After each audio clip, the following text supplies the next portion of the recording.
Dinami-rami ng mga i-mini-message sa aming mga bagay na tinatanong kung magkano ang value nito. May isang umagaw ng aming atensyon, isang banga na nahukay raw sa Sindangan, Zamboanga del Norte.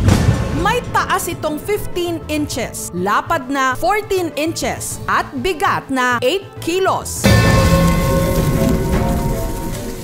Ang banga, aksidenteng natamaan daw ng magsasakang si Roland habang nag-aararo siya taong 2018 sa kanilang maisan. Nung nag-hukay po ako ng sa bukid, meron po akong nahukay na matigas. Tapos yung nahukay ko, meron akong nakita. Una po, kinapaka pa ako muna. Pagkakita ko, banga pala. Tapos, yung nakuha ko na, medyo nahirapan ako sa paglilinis kasi medyo maputik siya. Ang ginawa ko, ginamitan ko siya ng brush para mawala yung mga nakapit na putik. Tapos naisip ko, siguro mabebenta ko ito ng mahal. Kasi pagkatapos ko siyang linisan, ang ganda na itsura niya. Tapos, sa loob ng banga, may buto. Naisip ko, buto siguro yung nasantol. Kaya tinapon ko na lang kasi hindi ko rin naman yung mapapakinabangan. Kung nalibing mangin yung banga na yun dito, naisip ko baka antik yun. Suspetsa nila, mga gamit ito ng kanilang mga ninuno sa paggawa ng pangasi o alak. Natatakot din ako maglagay ng alak doon sa banga. Baka kasi pag naginom kami magbabarkada, baka malasing agad sila. E buti sana kung bumibili sila. Yelo na nga lang ang bag, pahirapan pa. Tapos, ang lakas pa pamalutan ng mga walang iya. Kaya ang ginawa ko sa banga, iniligpit ko na lang at tinago ko na lang sa bahay namin. Umaasa ako na may halaga yung banga para makatulong din ako sa pamilya namin. Isinilid na lang nila ito sa sako at pinakatago-tago sa kanilang lumang kubo. Hanggang tumumal daw ang benta nila ngayong pandemya. Kinakapos na sa panggastos ang kanilang pamilya. Idagdag pang madalas daw sumusumpong ang ulcer ni Roland. Lalo ngayon, sumasakit lagi yung tiyan ko. Nakain ko siguro yung panis na beef steak na ulam namin kagabi. Hanggang nabalitaan ng kakilala nilang si JR ang nahukay nilang banga. Kinutuban si JR dahil sa disenyo nitong dragon. Ang bangang pinaka-iniingatan ni na Roland, posibleng isang antigong Chinese jar. Naisipan ko pong picturean yun.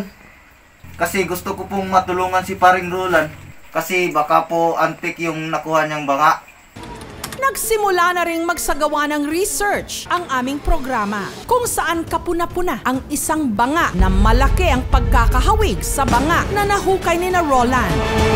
Ang handmade Chinese antique jar na ang presyo pumapalo ng mahigit 200,000 pesos. Pasok sa banga o may value ba talaga ang banga na nahukay ni Roland sa Zamboanga? Kung may halaga man yung banga, aba ayos, may pambili ako ng cellphone. Kasi nangihiram lang po ako sa kaibigan ko para makapag-online sabong. Yung matitira po, syempre, pamuhunan ko para sa talpak.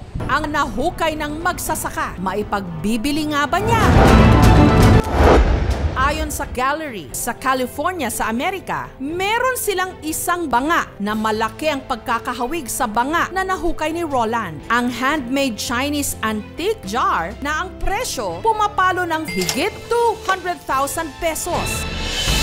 Ipinasuri na rin namin ang banga sa isang antique collector. Napakaganda ng pagkakagawa dito sa banga na ito. Saka yung design napakaganda. Kasi sa tingin ko, itong jar na ito ay 100 years old ng tanda. Sa isang pag-aaral, halos pareho yung design. Yung picture, dun sa collection ng mga Chinese sa museum nila. Para sa akin, mataas ang halaga ng jar na ito. Sa tingin ko, mabebenta ito ng 100,000 pesos pataas. Masaya po akong malaman na may halaga po pala tong banga na to. Ang plano ko po, ibebenta ko tong banga para makapagtalpak na ako ng pangmalakasan. Kasi malaki-laki pala talaga ang halaga nito eh. Kung sakaling maibibenta niya ito, malaking tulong na raw sa kanilang pamilya ngayong pandemya. Kaya, pasok pa rin sa banga.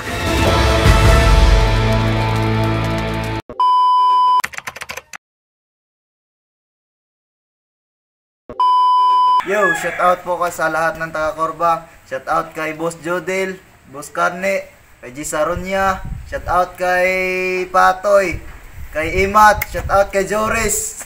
Shout out din kay kay Imon, kay Boss Cap na si Alan. Shout out sa lahat ng mga nanonood. At shout out po sa mga kaibigan ko na si Ivan at saka si Riniel. Shout out sa lahat at saka yung tito ko na si Jerry Punay. Shout out sa tatay ko na si Joel Punay. Shout out sa mga kapatid ko. At shout out sa nanay ko na iniwan kami. Shout out sa lahat. Maraming salamat po. Shout out nga pala kay Steven at saka kay Jampol at kay Togtog. Bungi! At saka kay sa tito ko.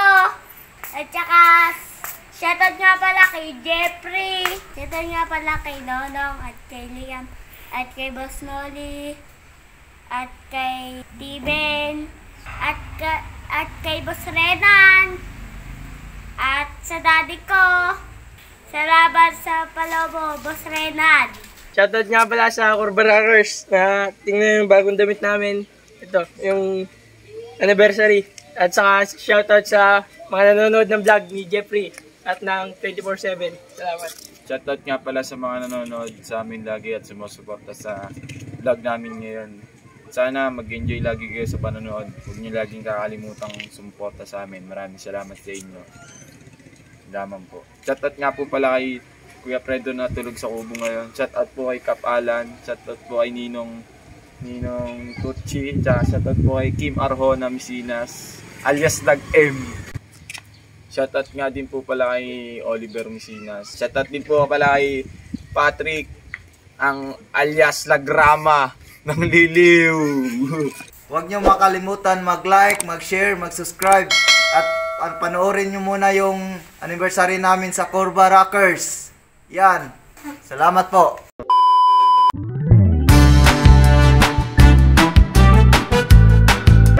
Yung bunga nga mo sumasargo sa tiga ko.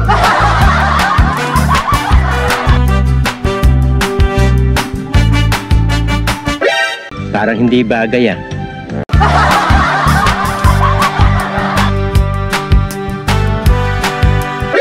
Wow naman! Wow! Wow!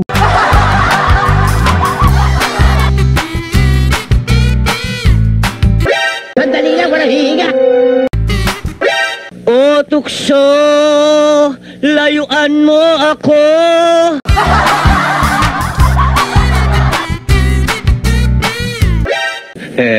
Galing ah!